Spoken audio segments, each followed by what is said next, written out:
Welcome to the Mindset Game podcast. I'm Verit Kogan, and I'm so grateful and excited to introduce our very special guest today, David Shephard. David is a certified Master Trainer of NLP, which stands for Neuro-Linguistic Programming, as well as being a certified Master Trainer of Line Therapy and Hypnotherapy. David is the president of the American Board of NLP and founder of the Performance Partnership, which is one of the world's leading NLP training institutes. On a personal note, David has had a pretty major influence on my journey to becoming an NLP trainer and the work that I do, because I have learned so much from him, from watching literally dozens of incredible demonstrations and other trainings, because David is one of the most highly sought after and respected master trainers in the world. David, it is such a privilege and an honor to have you here with us today. Thank you. It's an honor to be here too. Sorry. Thank you, David. Would you be willing to share with us how you got into this line of incredible work that you do? Yeah, I had a very successful career in the city of London, in information technology, particularly trading room systems. But in 1990, I decided that I didn't want to do that anymore, so I left. And bought a franchise for a management consultancy franchise, which didn't really work out for me. But the one thing that actually did work out for me was I discovered this thing called NLP, Neuro-Linguistic Programming. Because there was one day on the training program, induction program, that was on NLP, particularly NLP in sales. And I'd never heard of it before. And I was like, wow, I love the sound of that. And I went up to the trainer and said, where can I find out more? And he said, well, the only book I know about is Tony Robbins' Unlimited Power. And, in 1990, that wasn't an easy book to come by. You couldn't just go up to a regular bookstore or anything like that. You had to order it privately. It arrived in plain brown paper wrapping so that nobody knew you'd ordered a weird book about NLP. And I devoured it, and I thought, this is what I want to do. So I started, and then I went through all the Bandler and Grinder books and all that kind of stuff too. And I started running firewall seminars, just like you do, and sales trainings with NLP. And I thought, well, this is going really well. I think I need to get formally trained, because I've done no training at this point in time. Just read books, listened to tapes and stuff. So I looked at the NLP training companies in the UK, and none of them really resonated, none of them really floated my boat, because they weren't very businessy. They weren't very success oriented. They were more kind of like therapy and counseling oriented. So I thought I need to look further afield. But I got this book, which was called Line Therapy and the Basis of Personality, by somebody who became like one of my absolute best friends and a mentor, Tad James, the late Tad James now, unfortunately. And I thought, let me find out what these guys do. Obviously it meant to me investing a lot of money that I really didn't have at that point in time. And I ended up doing a practitioner training with Tad in May 1993. Yes, more than 28 years ago. I know I don't look that old, but I started really young. No, I didn't. That's a lie. And I had this expectation of what that training was going to be about me learning how to do NLP in sales and create world-class sales trainings. But it turned out to be more than that. It turned out to be completely and totally life-changing. I know to a certain extent these days that's a bit of a, it's a bit of a cliche, but it's not for me. It really was. It was a earth-shattering week. And I went to Tan. I said, okay, there's nobody doing anything like this. I want to take this to the UK and the rest of the world. And he said, well, nobody's ever asked me that before, so I don't know how to do it. Give me a couple of days and I'll come back and tell you. So we met over lunch a couple of days later, and he said, okay, you'd have to do master practitioner, trainer's training, master trainer, come and coach on this training, this training, this training, this training. And I didn't know how I was going to find the money to be able to do this. And you'd have to read these 100 books. And at the time, when I was at school, I wasn't a great student, really. I would probably read one book a year. Because, if I was at school today, they'd probably just diagnose me with dyslexia and all that kind of stuff. And ADHD and whatever. So I used to flip to the back of the book just to see how it finished. So I thought, well, reading these 100 books is going to take me 100 years. I need to sort this out. And it was one of those moments where my mouth went like, okay, I'll do it. And then my conscious mind went, what did you just agree to, and the rest, as I say, is history.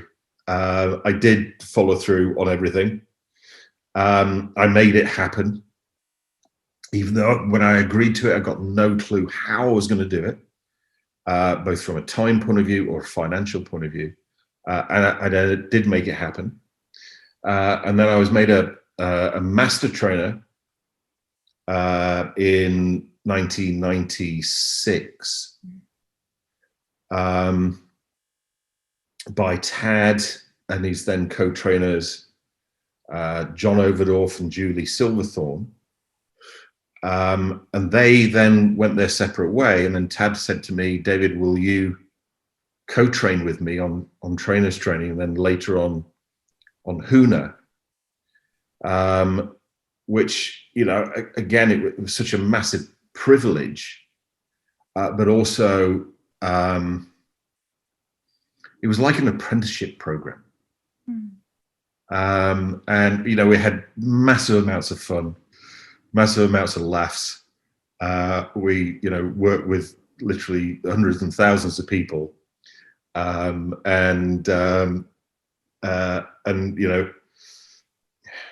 when it was my 20th or 25th anniversary in the business. I think it was 25th, actually. Tad did a video for me, and he said, well, we've been doing this for however many years, and I intend to do this for the next 25 years. And I said, well, so do I. Obviously, unfortunately, Tad isn't around physically to do that, though I still feel his influence. But I am. So, here we go. Here we go. And so thank you, by the way, for sharing your experience and the fact that it wasn't quite what you initially planned for yourself. It wasn't linear in that sense. And yet, you followed a part of you that, kind of seemed to know what's the right thing for you, right? As you said, the mouth kind of just said what it said, and it didn't make sense, or you didn't know how to logically make it happen. You didn't have the money, that all of those things. And yet you went for it, and here you are.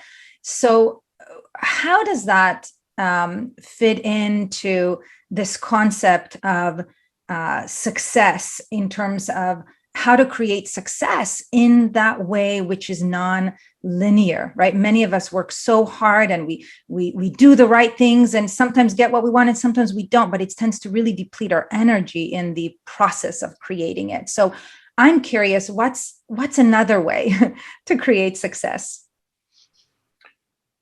Yeah, it's something which, I created this thing called NLP 2.0, which has got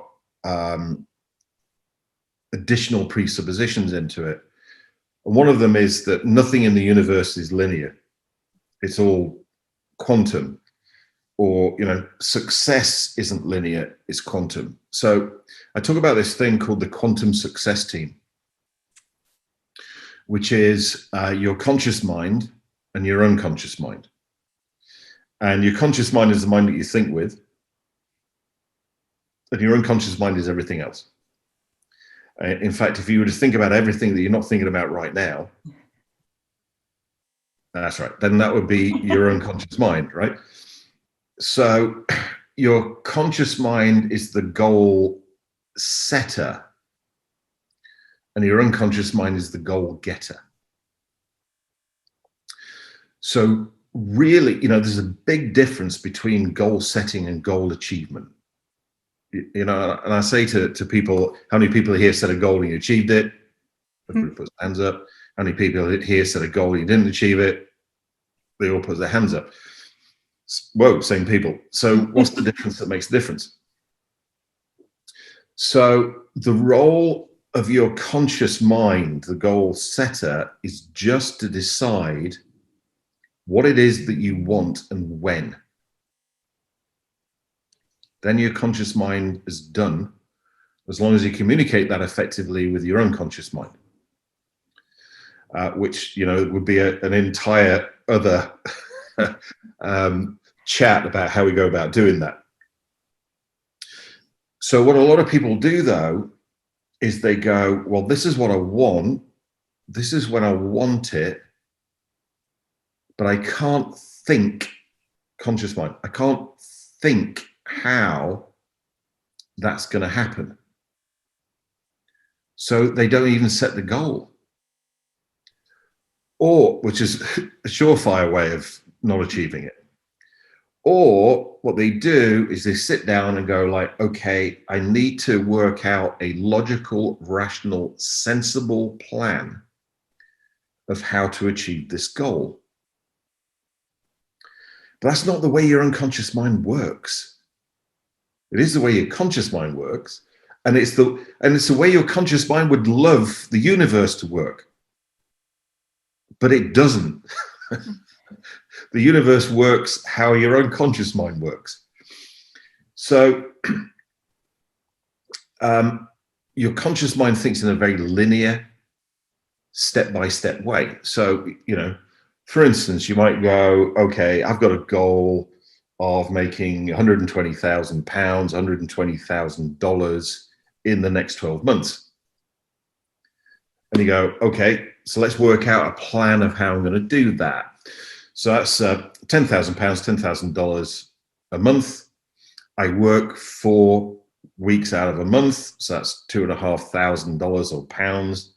And I work 5 days a week, so that's $500 or £500 a day. Do I believe I can make $500 or £500 a day? And you'll get an answer of like either yes or no. If you get a yes, yeah. If you get a no, that's a limiting belief, get rid of it. And so you go like, I can do this, and you start working. But then at the end of the first day, you haven't made $500 or £500. So you get the big stick out and beat yourself over the head with it because you've only been working on this goal for a day and you've failed already. But you're one of those tenacious people. I can do it. All I need to do is make £1,000 tomorrow. I need to work twice as long, twice as hard, twice as smart. So you do. And at the end of the second day, you haven't made $1,000. So now you're a bigger failure than you were yesterday, which is twice a bigger failure than you were before you even set the goal in the first place. So now the big stick is even bigger. And that pattern continues to go on until you go, there's no way I can make that much money in a day. Now the whole goal is blown out. But that's not the way that your unconscious mind works. The universe isn't linear. I mean, the way I talk about it with people is that the way that most people approach their goals is like this. And if you actually heard somebody say this, you would think they were mad. But this is the way that they approach their goals. So let's say I'm out with some friends of mine, husband and wife, and they say to me, David, just between us, we've set a goal that we're going to get pregnant in the next 6 months. And I go like, good for you guys, fantastic. And, you know, they know the importance of taking action to achieve their goals. And then you meet up with them. I meet up with them 3 months later, and I say, you know, how's it going? And they go, well, not very good, really. You know, last time we saw you, we said we set this goal of being pregnant in the next 6 months, and we've been working on it, taking action daily for the last 3 months, and nothing's happened. I'd have thought we'd be at least half pregnant by now. You would go, what are you talking about? You know, because being pregnant or not is quantum, not linear. You don't fade into pregnancy. You either are or you aren't. But that's the way the universe works. The way that pregnancy works is the way the universe works. You either are or you aren't, you know. And if somebody said that, you would think they were it's an English term, bonkers. But that's the way a lot of people approach their goals. So they go, okay, this goal is going to fade in gradually. But the world that your unconscious mind lives in, $120,000 or pounds could drop in the second after you set the goal. It might not be probable, but it is possible. Or it might drop in the last second of the 12 months. All of it. It might not be probable, but it is possible. So that's I think a big thing for me is that people think about their goals too much. You know, one of my students put this as a very nice analogy and said it's like gardening. So you go into your garden in the spring and it's full of weeds, but you've got this vision of what you want your garden to be like. And so, you know, you've got to get rid of all the weeds for a start. So you could go down to the local, we have B&Q, you might have, Home Store or Home Base or whatever it is in the US, and get a strimmer. Go zzz, and it would look fantastic within a matter of minutes, if not hours, depending on how big your garden is. But you know the weeds are going to grow back. So what you got to do is get down on your hands and knees and pull the weeds out from the root until you've got this really nice fertile soil. And then you plant the seeds, you plant the bulbs as to, you know, what you want it to look like in several months' time. And then you water it and you feed the garden on a daily basis, but you can't see that anything's happening. What you do, though, is you trust that the forces of nature are doing their thing, and those seeds and bulbs are growing below the surface, even though you can't see them. You don't go out every day and dig them up to go, let's see how it's going. Because if you did, you'd kill it. Oh. But you just trust, or you have faith, or whatever you might call it. And that's the thing that's really important with goals. And in NLP, it's actually encapsulated in that frame of acting as if. You know, you've planted the seeds, you planted the bulbs, you water them every day, you feed them every day, and you're acting as if they are growing. And you're acting as if you're going to have this fantastic garden in a number of months' time. That's what acting as if means. So some of the biggest goals that I've achieved in that way. I set them, taking massive action. That's really important. This isn't like what's it called? The Secret. No, it's not like set a goal, sit back, meditate. No. I still haven't seen a news report saying man knocked unconscious by bag of gold whilst meditating on becoming rich, which would kind of suggest it doesn't work. Going out and taking massive action is vital. But then some of my biggest goals I've achieved in ways that didn't have any conscious mind link to the action I'd taken. It just dropped out of the sky. But again, it's not linear, it's quantum. My belief is by taking action, what you do is you put energy out into the universe. And that energy will come back. You just don't know where it will come back from. So where you send the energy out isn't where the energy comes back from. And that really messes up the conscious mind. I imagine that a lot of the people listening right now are thinking, yes, I want to believe this. I may have had, some things in my life that I can't quite explain how they happened, but I wanted it and it just kind of showed up. And in the same breath, they're probably thinking, okay, or saying to themselves, how do I make this happen deliberately? David, please teach me, what can I do to make my dreams come true in that non-linear, quantum, energetic way? So I think, firstly, it's knowing exactly what you want and when, which is a conscious thinking process. Then you've got to really work out or discover whether you've got any negative emotions around that or limiting beliefs about that. As an example, I remember the day that I made more money in one day than my dad used to make in a year. And you'd think like, yay.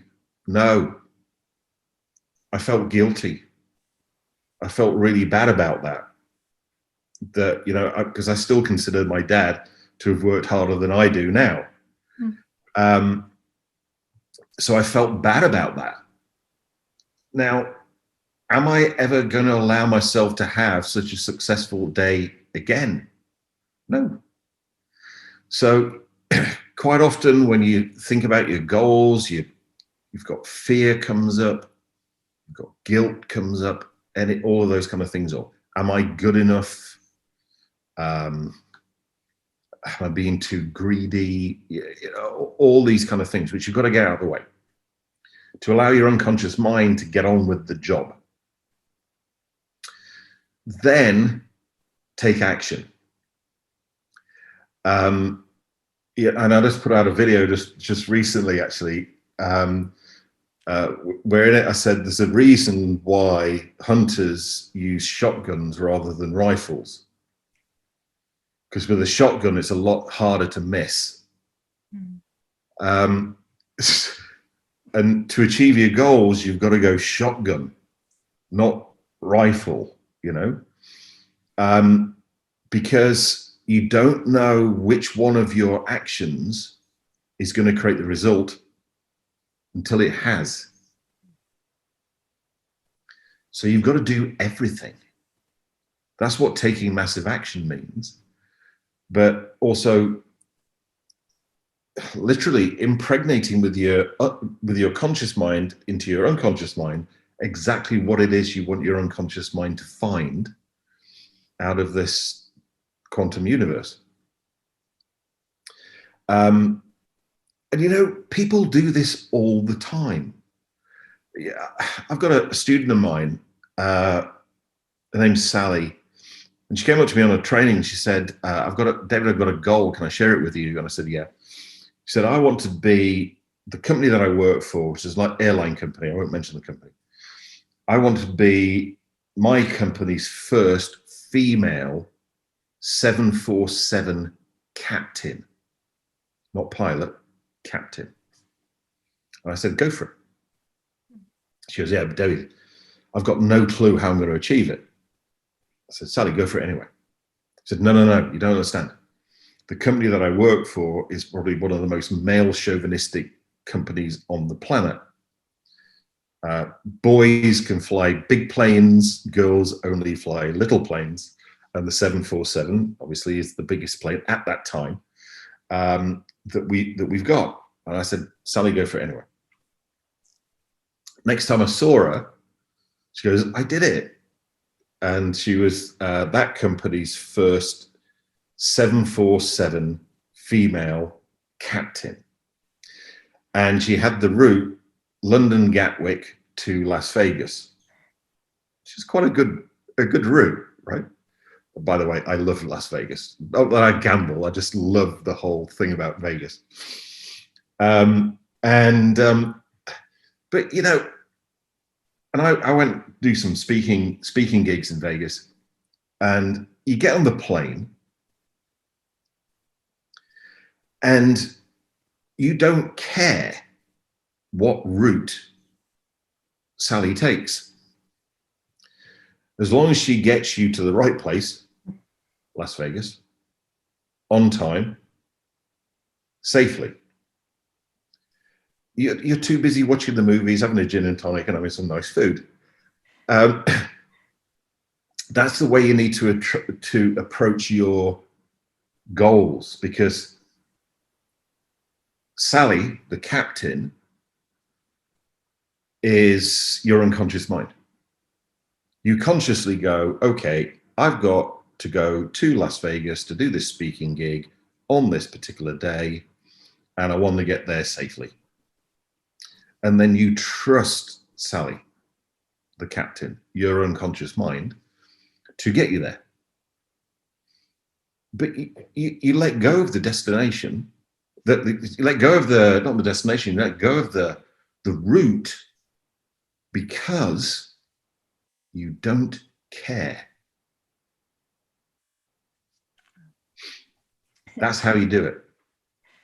Thank you, David. And it's just so fascinating to hear you explain this in such a clear and simple way, because it really is simple when you think about it. We have a way to complicate things, and everything that you're sharing is backed up by research. And what do I mean by research? I'm referring specifically to research out of Vistage Worldwide, which is a CEO and key executive peer advisory kind of organization. And what they found out is that during times of change, which we're all experiencing, which we always experience, exactly. One of the things that's most important is to be agile, to be flexible, to be able to adapt in the moment, because it won't serve us to, be overly connected to a plan. We need to be very clear on what the vision is and where we want to be and by when, as you said, and so on.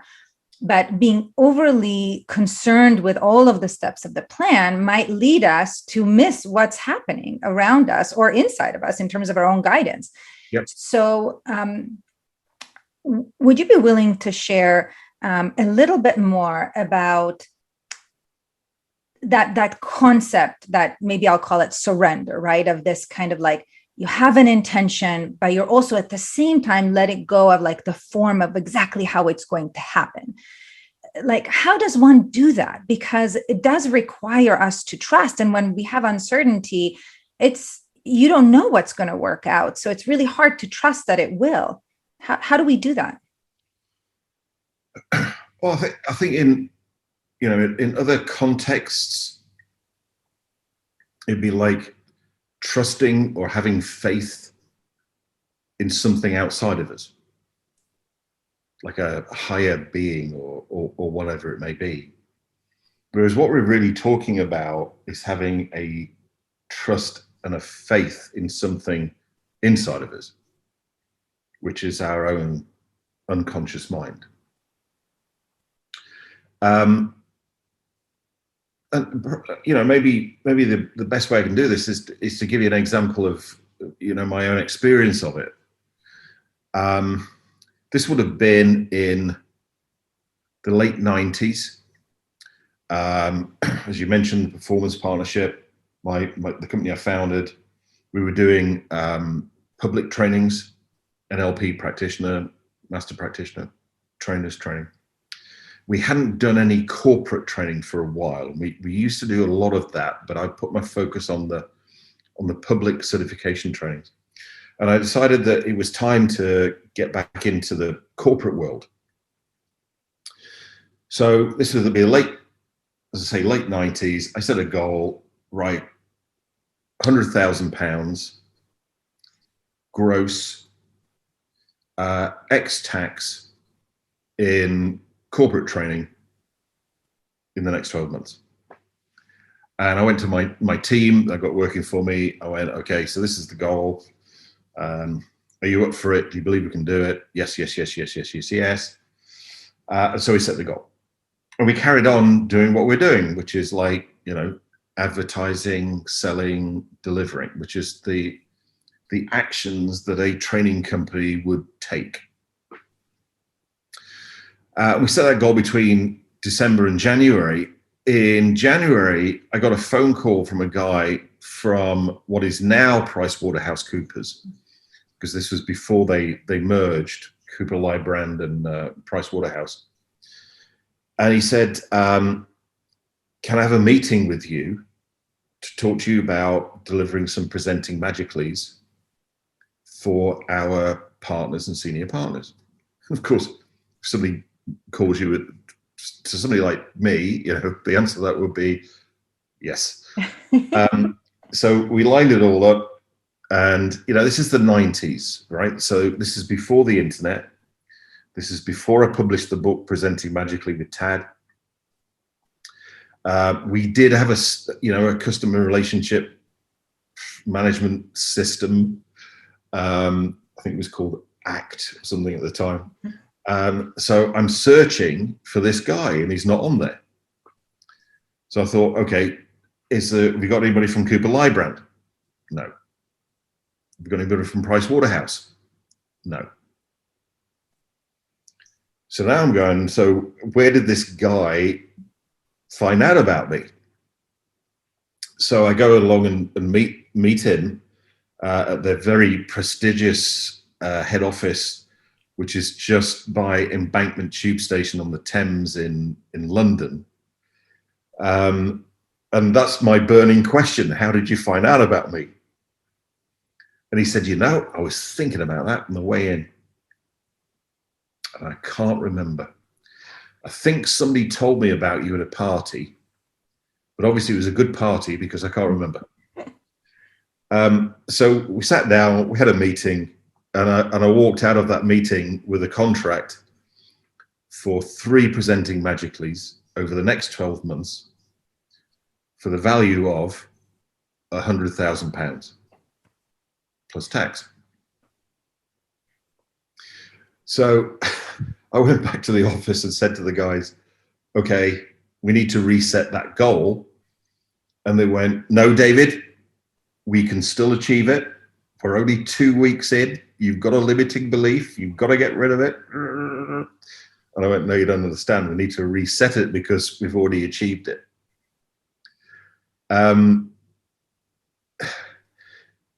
Now, the thing is, we didn't have a plan about how we're going to achieve that goal. Because to be honest with you, I didn't care as long as we achieved it. I didn't care whether it was £100,000 from one company, which is what it turned out to be, or £10,000 from 10 companies, or £1,000 from 100 companies. I didn't really care. And I've got so many examples of that now, of that actually happening.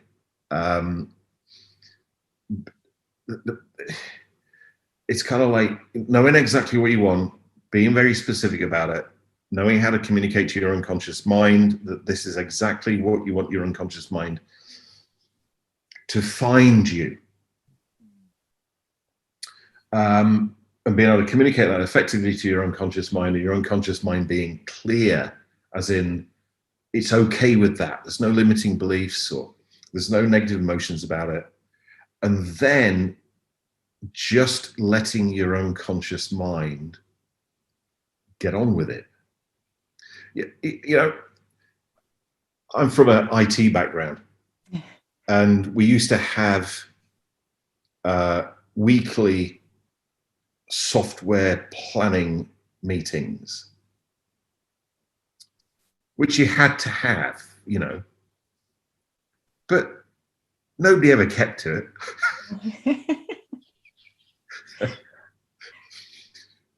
Did we create the first intelligent trader workstation in the world? Yes. Did it go to plan? No. Because it was the first in the world. So how can you plan for things you don't know about? You can't. That's what Nassim Taleb's book Black Swan is all about. You know, there are things that you don't know that you'll never be able to build into any plan. And you mentioned now this individual, you know, who's a quantum physicist, if I remember correctly. Yes. So how does this, if you don't mind, just very quickly, kind of getting back to the idea of the unconscious is quantum. What does this mean, and how does that fit into the whole concept of energy? Energy is everything, right? Or everything is energy. What does that mean? So quantum, or quanta,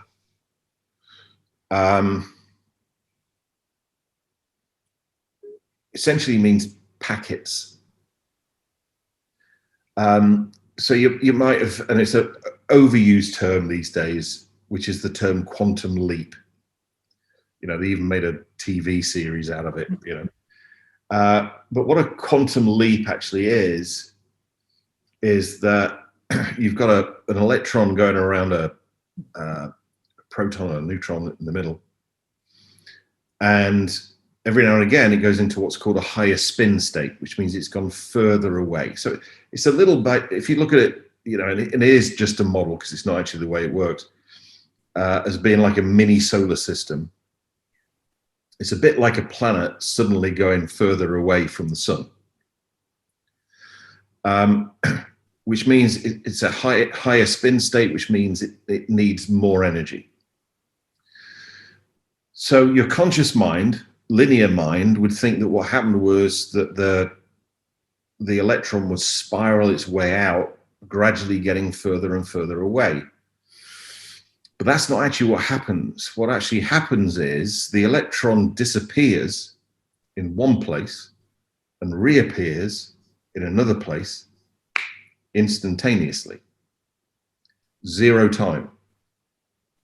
It's taken a quantum leap. So our conscious mind, thinking in linear terms, goes, okay, success is going to gradually fade in. It's going to spiral like this. Whereas your unconscious mind lives in the world of the quantum universe, which means that your results come in packets, quanta, not gradually fading in. It's just like I did with, you know, PricewaterhouseCoopers. It suddenly went like, boom, there you go. There's a quanta of £100,000 of training for the next 12 months. Now, obviously, we've got to then deliver that, and we've got to earn it. But you know, it came in one go. And I think that's the thing really that people, and that's the way that universe works. So the goals that you achieve are the goals that you allow your unconscious mind to achieve those goals in accordance and in alignment to the laws of nature. And, you know, I find it quite amusing sometimes that people go like, well, you know, is that magic? Is that supernatural? Well, let's just listen to that word, supernatural. Mm-hmm. It's natural. It's just supernatural. And I like Arthur C. Clarke's definition of magic, which is magic is any sufficiently advanced technology that the majority of people don't understand. Now, what we are talking about is a technology that the majority of people do not understand. Even to a certain extent, certain people would actually fight vehemently against it. I've got business clients who go like, but what about business plans? What about? And I said, have a business plan, but please be honest with yourself that, you've got a business plan to convince somebody to give you some money. You've got no intention of sticking to it. So have a business plan, get the money in, then put it in the drawer until next time you want somebody to give you some money, and then wheel it back out again. But, nothing I've really achieved has been according to plan. Mm-hmm. Which is just such a reminder to do the work, as you said, to remove those weeds, do the work, of those negative emotions and limiting beliefs, to do the work of setting a clear and meaningful intention and really practicing that. And at the same time, trusting our unconscious mind, trusting ourselves, trusting our intuition, and taking those massive, massive actions, which may not seem logical in the moment, but yet are somehow guiding us towards something that's higher, something that's even better for ourselves and others.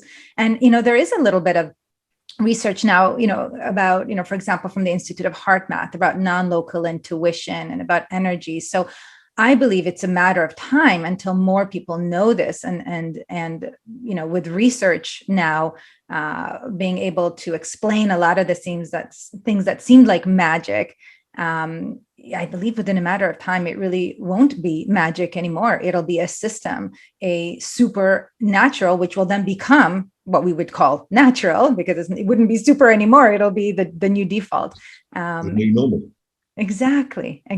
And it's thanks to people like you that it's going to get there in an accelerated way because of all the wonderful work that you do in making this accessible. And I really invite everybody listening to check out all of your videos, the wonderful programs, the app, because they can get the tools and what they need. And of course, to consider pursuing one of your trainings. So would you be willing to share with us, David, a little bit more about how people can learn about you and the amazing services and resources that you offer? Sure. The first port of call I would say would be our website, performancepartnership.com. But also, a lot of I was a very early adopter of technology. I think we had the first NLP practitioner program that was on CDs rather than tapes. And we were the first people to actually put out the demos on video. So, I've done that for a long time, probably for more than 20 years.